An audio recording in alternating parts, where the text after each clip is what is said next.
समीर मिन्हास, उनका जो strike rate है 171 का, और उनकी लगता है वही फॉर्म जो अंडर 19 क्रिकेट में। लोग कह रहे थे कि अंडर 19 में बॉलर्स ऐसे इफेक्टिव नहीं होते, लेकिन यहां तो तजुर्बाकार बॉलर्स भी खेल रहे हैं और उसके बावजूद उनकी परफॉर्मेंस बड़ी जबरदस्त है। तो देखिए इकबाल भाई, लोग तो वो कहते हैं, कुछ तो लोग कहेंगे, लोगों का काम है कहना।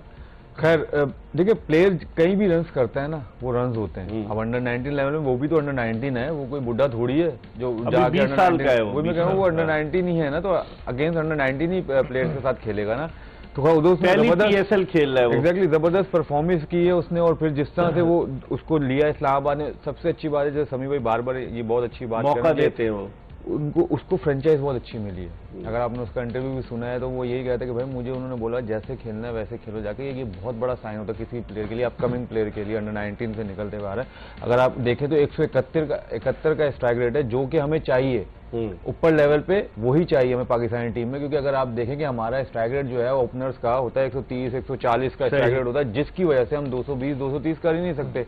आप साहिबजादा को ले लें, 182 के स्ट्राइक रेट से वो खेल रहा है, यही हमें चाहिए ऊपर भी। यहाँ पर देखें एक थोड़ी सी मुश्किल बात ये है, अगर कह सकते हैं कि देखें हसन नवाज ने देखें 158 रन तो किए में उसने, ठीक है, लेकिन उसका स्ट्राइक रेट 129 का है। क्या 4 नंबर पे 129 का स्ट्राइक रेट चाहिए आजकल की क्रिकेट में? नहीं। ये जो है ना थोड़ा सा जो है ना परेशानी वाली बात है कि उनको अपना स्ट्राइक रेट जो है ना साथ साथ जरूर इंप्रूव करना है कि एटलीस्ट 150, अगर ओवरऑल देखा जाए तो उनका 155 है स्ट्राइक रेट जो PSL में। लेकिन अभी तक जो है ना इस साल जो अभी तक खेले, ये 4 मैच जो खेले, इसमें उनका जो है ना 129 का स्ट्राइक रेट है। अगर आप देखें सिर्फ मिडिल ऑर्डर में देखें तो सिर्फ एक वही है, उसके बाद थोड़ा शान मसूद है जो 125 रन के साथ मौजूद है, लेकिन उनका स्ट्राइक रेट 178 का है। तो ये छोटी छोटी बातें भी आपको लेकर चलनी चाहिए। अच्छा, मोहम्मद नईम भी है नीचे सबसे, वो 10वें नंबर पे है, लगे 3 मैच खेले, 103 रन बनाए हुए, और उसका भी 174 का स्ट्राइक रेट है। तो हमें स्ट्राइक रेट अगर देखा जाए ना, हमें चाहिए यही ओपनर से खासतौर पर स्ट्राइक रेट हमें 174 170 का ही चाहिए, ताकि पाकिस्तानी टीम को भी उसका फायदा हो। यस, एक छोटी सी बात करूंगा, जैसे हम कह रहे हैं समीर मिन्हास प्लेयर अच्छा है, लेकिन उसके बारे में बात बड़ी हो रही कि जल्दी से बस पाकिस्तान का नहीं अभी जैसे मैंने कल भी बात की थी ना, इसको अभी किसको दें कि भाई इसको जो है ना हमें और शाइन करके दें, उसके साथ टाइम लगाएं, फिर इसको पाकिस्तानी टीम से खिलाएं, फिर इंशाल्लाह ये लंबे अरसे तक ही खेलेगा। हनीफ मलिक टाइम लगाएंगे उसके साथ है? हनीफ मलिक, ये तो डिपेंड करता है PCB के वो किसको टाइम देते हैं लगाने के लिए।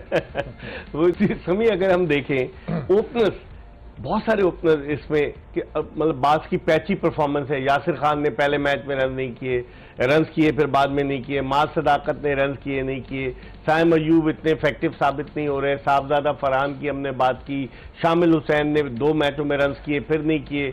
उसके अलावा आप देखते जाए समीर मिन्हास ने बड़ी अच्छी परफॉर्मेंस दी है। तो जो ओपनर्स है, अगर मोहम्मद हारिस भी इनिंग्स ओपन करने आए थे, बहुत सारे ऐसी एग्जाम्पल्स हैं कि ओपनर्स की भरमार है और वो ओपनर्स पैचेस में रन्स कर रहे हैं। कुछ तो चले समीर मिन्हास ने कंसिस्टेंट परफॉर्मेंस, लेकिन बाद पैचेस में कर रहे हैं, इसकी क्या वजह समझते हैं? इकबाल भाई देखें, ये मॉडर्न डे क्रिकेट है इसी तरह की, आपको अर्ली ऑन जाना होता है और टेकिंग चांस लेने होते हैं बॉलर के खिलाफ, उसमें से बाद वक्त आप आउट भी हो जाते हो। तो ये मॉडर्न डे क्रिकेट में जितने बैटर हैं अप फ्रंट ऐसे ही खेलते हैं, लेकिन कोशिश ये करनी चाहिए कि जहां भी आप इनिशियल पीरियड से निकल जाते हो तो कोशिश करनी चाहिए लंबा आप खेलें, लंबा डीप जाएं, जिस तरह स्मिथ गए। फिर आपने इसकी बात की समीर मिन्हास की, जो सबसे अच्छी बात ये लगती है कि अगर इनको हिट मारनी होती है, रन रेट या स्ट्राइक रेट ऊपर करना होता है, तो इनको डिफरेंट शॉट नहीं खेलने पड़ते, वही अपने क्रिकेटिंग शॉट ये खेलते हैं जो नजर आता है। जबरदस्ती के अंधाधुंध नहीं मारना। जी हाँ, अभी तक जो लगा इनिंग्स है वो यही लगा कि इनके पास शॉर्टेज हैं, गैप में मारने की कोशिश करते हैं कि 6-8 रन भी अगर चेस करने जा रहे हो या अपने ओवर में करना है तो अपने ऊपर पैनिक नहीं बजाते कि वो आपको अपनी कद से ऊंचा शॉट मारना, वो नहीं कर रहे। तो ये चीजें पॉजिटिव नजर आना एक नौजवान में बहुत अच्छी बात है।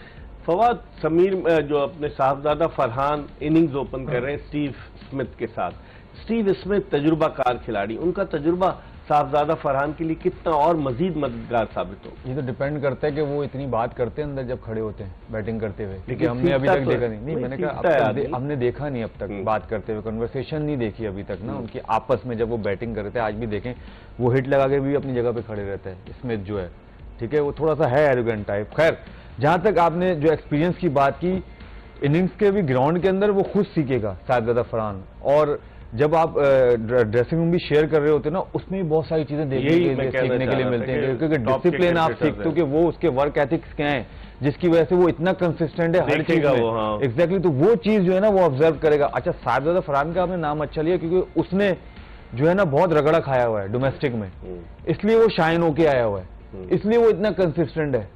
क्यों? क्योंकि उसने रगड़ा बहुत खाया। डोमेस्टिक की बात कर रहा हूं मैं, कहीं और नहीं खाया, उसको बहुत लेट मिला, पहले भी मिला लेकिन उसके अपने नंबर पे नहीं मिला। हाँ। तो इस वजह से उससे वो परफॉर्मेंस ही नहीं हुई, तो बाहर हो गया। लेकिन अब जब वो आया है फिर दोबारा उसने रगड़ा खाया, उसने हार नहीं मानी, डोमेस्टिक में कंसिस्टेंट लगा रहा, चाहे वो 4 डे हो, चाहे वो 1 डे हो, चाहे वो T20 हो, उसमें सेंचुरीज बनाई, उसमें रन्स किए।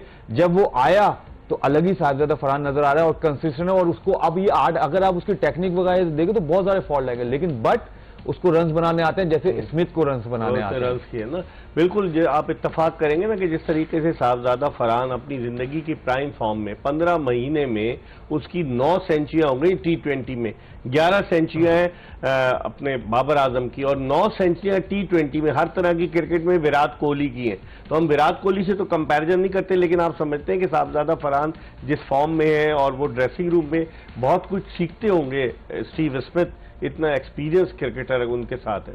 हाँ बिल्कुल, देखें इकबाल भाई, क्रिकेट ऐसा ही है, जब तक आप खेल रहे हैं आपका सीखने का अमल नहीं रुकता, चाहे इवन आप कोई भी प्लेयर हो। और बात यह है कि देखिए हर प्लेयर का बहुत थॉट प्रोसेस अलग होता है, एक प्रोसेस होता है खेलने का, एक प्रिपरेशन का। तो ये जितने फॉरेन क्रिकेटर आते हैं इनसे हम ये चीजें जरूर पिक करते हैं कि किस तरह प्रिपेयर करते हैं, उसका मैच में क्या मेथड होता है। तो ये सब चीजें जब यंगस्टर देखता है तो बहुत कुछ सीखने को मिलता है।